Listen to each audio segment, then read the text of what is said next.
Chambers. I rise today in support of House Bill 4219, an act relative to the immediate COVID-19 recovery needs.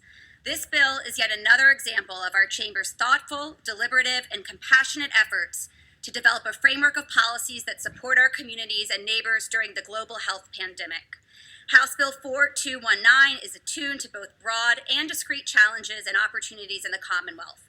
It invests once-in-a-lifetime funds into programs and resources that serve our constituents, particularly those most impacted by COVID-19.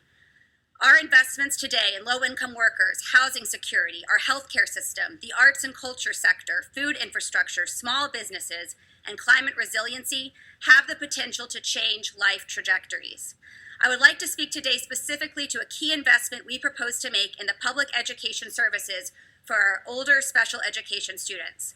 But before I do that, I would like to extend my gratitude to you, Mr. Speaker, for your support over the last year and a half. You have been available to answer my questions and provide helpful counsel. I'm sure this is in keeping with your engagement with the membership for many years, and I expect draws from your early work as a classroom educator. I also extend my thanks to your staff who have been welcoming and patient with all my rookie questions. Many of us in this chamber have had COVID babies. Some of us have had COVID puppies. I'm pleased to have been your first COVID rep. I also want to recognize the gentleman from the North End and his staff for your tremendous work on this bill and all budgetary work during the pandemic. Thank you for your leadership in developing a bill today that is responsive to the Commonwealth's challenges and aspirations. Thank you specifically for reflecting on my advocacy for special education funding and incorporating it into this bill. This bill is also a testament to the extensive efforts and leadership of the gentleman from Dorchester and his staff. Thank you for the inclusive, extensive, and open process you helmed to result in the bill before us today, and for your patience with all my rookie questions. I express thanks to the gentlelady from Wellesley and her staff for their efforts and analysis on the special education funding provision. You have been gracious with your time, and I'm grateful for the opportunity to work with you. For his thought, partnership, and leadership on supporting special education students, I thank the gentleman from Sudbury, who apparently is also my seatmate. While we have yet to meet in person, I am glad to have worked successfully with you on this issue. I thank my predecessor, the mayor of Melrose, for his mentorship and guidance as I have undertaken this role, serving the residents of the 32nd Middlesex District the honor of my lifetime. Thank you to my neighbors in Melrose, Wakefield, and Malden. What an honor to work for you for these last 19 months. Of course, there are others from outside this chamber who I also want to acknowledge. My husband, Mark, has been my steadfast partner after our first chance meeting in the outfield of a kickball game in Atlanta. I'm glad he overlooked my inability to catch the line drive to center field, or otherwise I surely never would have ended up in Massachusetts raising Harrison and Oscar with support from many family members short drives away. And though my parents are farther away geographically, it is surely thanks to them, Bob Lipper and Margaret Eads, that I find myself in this room.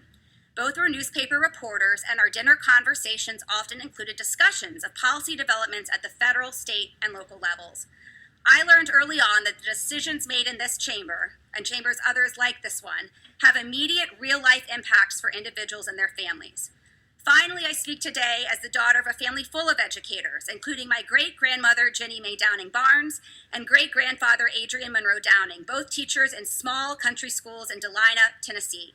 My great-aunts Ruby Eads, a teacher in a rural Virginia two-room school, and Eleanor Barnes Murray, inducted into the Tennessee Teachers Hall of Fame, and my great-uncle John O. Barnes, a high school agriculture teacher, district representative to the State Teachers Union, and superintendent of schools.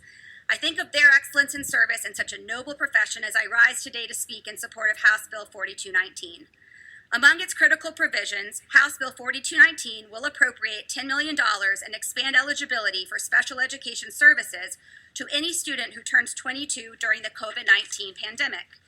As I, for only the fourth time, take my seat on the House floor, I'm reflecting on these students and on all the desks I've sat behind that have brought me to this moment, in K-12 classrooms in the Richmond City Public Schools, in cramped lecture halls at my state's flagship university, Wahoo Wah, as a teacher in the open concept Atlanta Public School building in the 4th Ward, blocks from the Ebenezer Baptist Church, looking out across faces of my 7th grade students. And I want to pause here to recognize those students who are now adults older than I was when I was their teacher. They deepened my appreciation for the power of public education and widened my view of the socioeconomic and racial disparities in our country.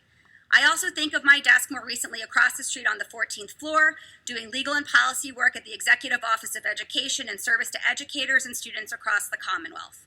In these last 19 months, I fashioned many a makeshift desk, whether standing next to a washing machine or on a porch railing as I tried to oversee remote learning and a now 3-year-old roaming the yard.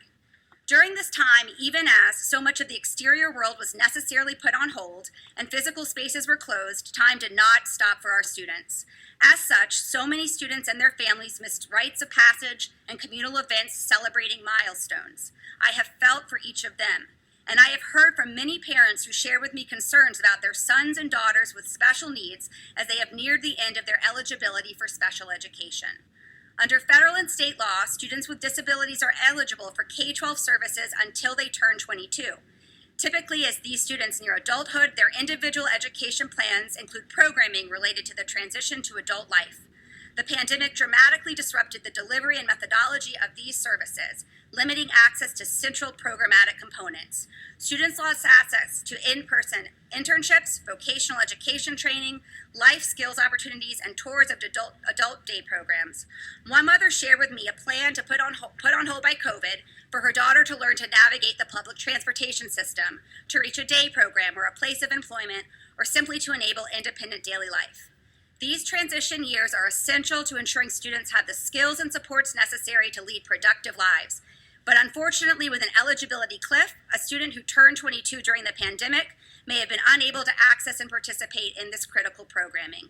Until now, despite the suspension and disruption of programming, these students could not access these services after they hit 22.